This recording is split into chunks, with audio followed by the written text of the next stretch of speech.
welcome to ShowMeTheCurry.com. I'm Hital, and today I'm going to show you how to make Sabudana Kheer. Now, Sabudana, if you're unfamiliar with it, is tapioca, also known as tapioca or tapioca beads, tapioca pearls, and it's basically this little ball of starch. It's machine made. These little pearls are machine made, but when you cook them up, it becomes translucent, almost gummy, and it adds a lot of thickness to things, and if you powder it, it's even used as a binding agent. So a lot of good uses for it. And the reason that we're using it today is that it is one of the allowed foods when you're fasting.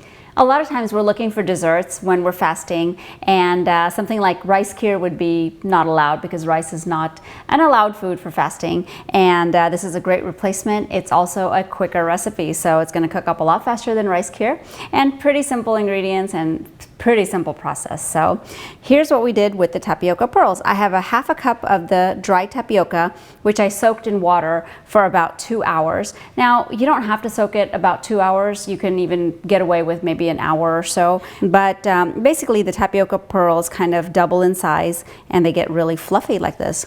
And once they get to this level, they're ready to use. So on my stove right here, I have a heavy bottom pan, steel pan, and what I did is I added just a little bit of water and swirled it around and dumped it out, and there's a few droplets left in there right now. And what this is going to do is kind of help prevent the milk from sticking inside there. So to the pan, I'm going to add 4 cups of milk, and I'm going to heat this milk up on a medium heat and let it come to a boil. Be sure you've been stirring in between. And once it comes to a boil, you can reduce the temperature to a low and continue cooking until the milk reduces.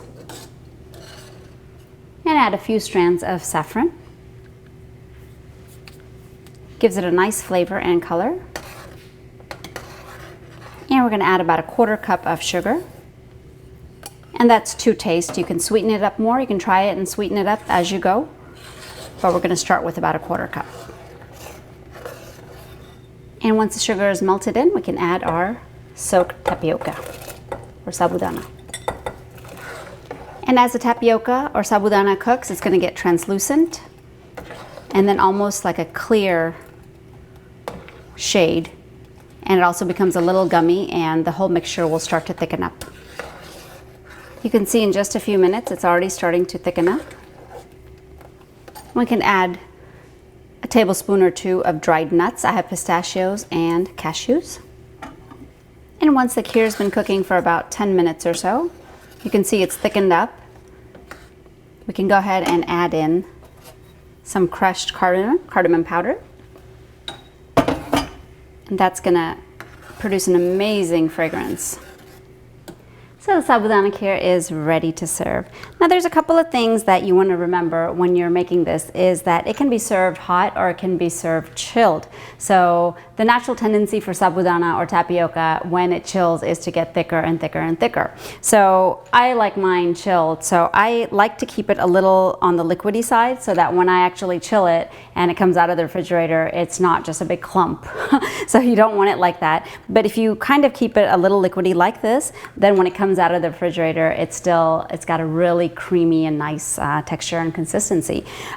If you're going to serve it hot and you like it hot, then my suggestion would be to boil the milk a little longer and make sure that milk reduces somewhat before you add the tapioca in there, and then cook it for a little bit, and it should be just the perfect consistency to have it hot. So those are the 2 things to remember. You can always garnish with some additional saffron strands, and that's really pretty. It's going to give it a nice little saffron tinge to it, orangish tinge, and it smells heavenly. The cardamom powder really at the end, if you put it at the beginning, it kind of cooks off the flavor, but right at the end it's fresh and it gives this big pop of fragrance, and it's amazing to smell right now. So this is ready. I'm going to give it a try. See those beautiful translucent beads?